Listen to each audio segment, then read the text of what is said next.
Good morning. I trust that you had a good Easter week, restful, ready to go back to school, right, Carter? Right, kids? I'm sorry, but you have to go. I love the Easter story, especially this particular gospel, because it makes the gospel real at the same time very human. Number one, think about the doubting Thomas. Get a bad rap again. I want you to think about this. Doubts has been used in many ways, but doubts here in this particular gospel been used, maybe think about this in a positive way. From doubt that Jesus is alive, that now Thomas becomes or have faith. And then what do we think about this? And we've been reflecting and praying about this. What happened to the disciples? Some of them saw Jesus on the tomb, but where are the others, and why not the 11? Not all of them believe that Jesus is alive. Do you have any idea where they were? After Jesus' crucifixion, after Jesus' passion, they all went dispersed. They disappeared.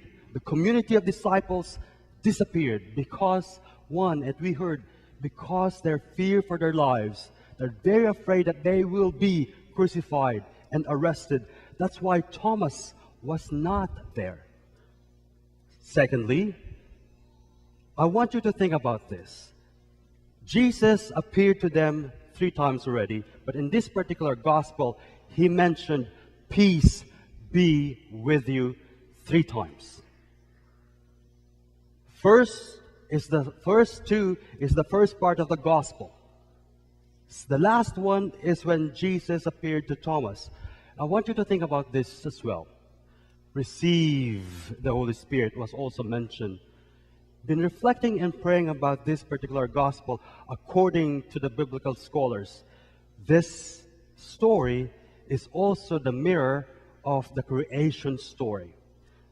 The first line of the gospel says, the first day of the week, refers to when God or Yahweh created light in the first day.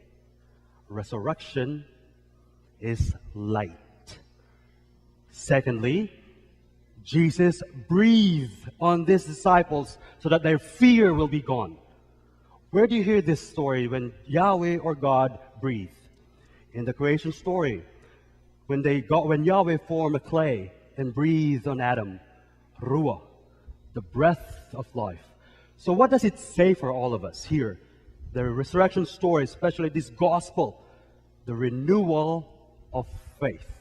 This is so important because Thomas, with his doubts, renewed his faith.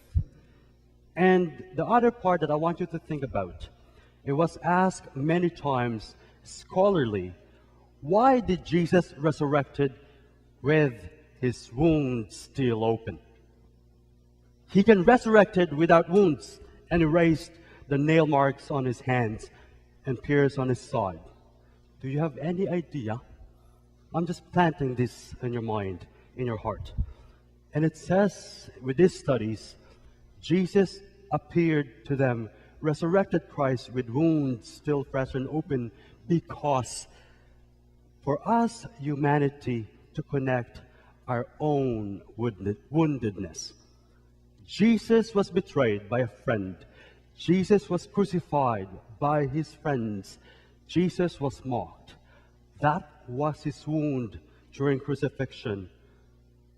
But yet, after the resurrection, the wounds that Jesus experienced is also connected to the humanity's wound.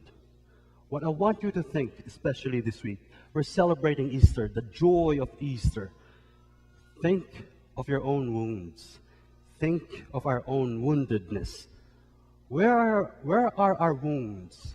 Is it hidden? Is it somewhere down there that we don't want to talk about?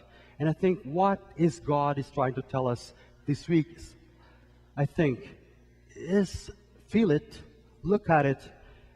I'm gonna encourage you to do that, but at the same time, be encouraged. The word is in the scriptures. Receive the Holy Spirit. That's our answer to face our own woundedness. And lastly, what I want you to think about, the disciples, besides their shortcomings, they arrived on this. They arrived to the change that they needed. Thomas, from his doubt to believing, arrived on this one. It's a journey. It's a journey. What's your journey like? We arrive on the things, on the person who we are. I'm going to end this reflection in a short little story about last week. We have a lot of visitors, and someone again in the community recognized me from the Philippines. And then I received a text last night. It said, I saw you, my relative is at your church, and I just want to make sure that you are really a priest. I said, oh boy, another story of Marlon Mateo. I'm told you this story because, especially in my hometown, they could not believe I'm still a priest. What I'm trying to say is, I arrived on this to become who I am.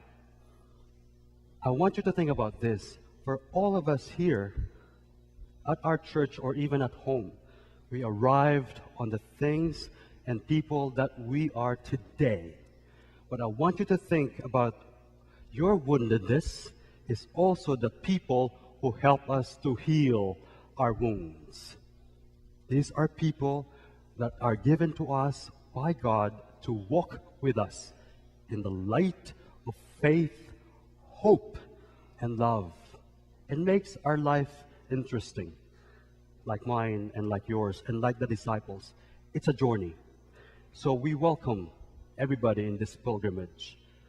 Whatever or wherever you're going, we welcome our walk with Christ in His own wounds, that our life will be a beacon of light to each other. And lastly, during the keys of peace, because we heard in our gospel today, peace be with you. Give the real peace. Not this, not that, not this. But give the peace of Christ, because on that way you heal each other's wound. You never know what they're going through, the person next to you. Giving that peace is Christ's sign of our love for one another and to our God, who is resurrected and full of mercy. Have a wonderful, wonderful day. Enjoy your week.